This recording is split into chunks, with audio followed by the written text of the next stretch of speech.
Brazil நாட்டுல ஒரு family ரோட்ல நடந்து போயிருந்தாங்க.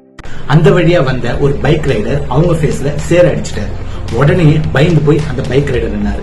ஆனா அந்த மொத்த ஃபேமிலியும் அவர் பக்கத்துல போயிட்டு தேங்க்யூ சோ மச் அப்படின்னு சொன்னாங்க. அவங்க ஏன் தேங்க்யூ சோ மச் சொன்னாங்க அப்படின்னு அந்த பைக் ரைடருக்கு ஒரே குழப்பம். ஐயா நீங்க என்னென்னமோ பேசுறீங்க, எனக்கு ஒரே குழப்பமா இருக்கியா. அவருக்கு மட்டும் இல்ல, உங்களுக்கு குழப்பமா இருக்கும். அது ஏன் தெரியுமா? வீடியோவை ஸ்கிப் பண்ணாம பாருங்க. அவர் அவங்க ஃபேஸ்ல அடிச்சது வெறும் சேர் இல்லைங்க, அது கிளே, அதாவது களிமண், பிங்க் கிளே.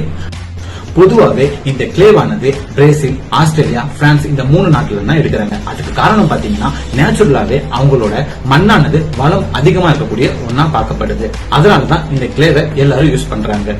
அந்த களிமண்ல இரும்பு ஆக்சைடு சத்து இருக்கிறதால அது பாக்கிறதுக்கு இளஞ்சிவப்பா இருக்கும். அதனாலதான் அதை பிங்க் கிளே அப்படின்னு சொல்லுவாங்க. அதுல அப்படி என்ன இருக்கு அப்படின்னு பாத்தீங்கன்னா, இந்த பிங்க் கிளேவானது ஃபேஸ்ல அப்ளை பண்ணும்போது நம்ம ஃபேஸ்ல இருக்கக்கூடிய அழுக்கை எல்லாத்தையும் டீப்பா கிளீன் பண்ணி நம்ம ஃபேஸ நல்லா ஒயிட்னிங் ஆகும், பிம்பிள்ஸ் வராமையும் தடுக்கும். பொதுவா இந்த பிங்க் கிளே எல்லாருமே யூஸ் பண்றாங்க. ஆனா அது தப்பு. இந்த பிங்க் கிளே யாருக்கு சரியா இருக்கும் அப்படின்னு பாத்தீங்கன்னா ஆயில் ஸ்கின் இருக்கிறவங்களுக்கு தான்.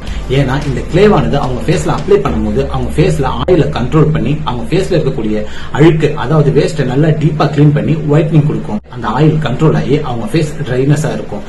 ஆனா ட்ரைனஸ் இருக்கிறவங்க இதை யூஸ் பண்ணாங்கன்னா அவங்க ஃபேஸ் இன்னும் ட்ரைனஸ் ஆகி அவங்களோட ஸ்கின் எல்லாம் சுருக்கம் வர்றதுக்கு சான்சஸ் அதிகம். அதனால ட்ரை ஸ்கின் இருக்கிறவங்க இந்த பிங்க் கிளேவை அவாய்ட் பண்ணிக்கங்க. ஆயில் ஸ்கின் இருக்கிறவங்க ஒன் டைம் இந்த பிங்க் கிளே வாங்கி யூஸ் பண்ணி பாருங்க. உங்க ஃபேஸ்ல இருக்கக்கூடிய ஆயிலும் பிம்பிள்ஸும் எப்படி கண்ட்ரோல் ஆகுதுன்னு ஒன் டைம் யூஸ் பண்ணி பாருங்க. Pink clay.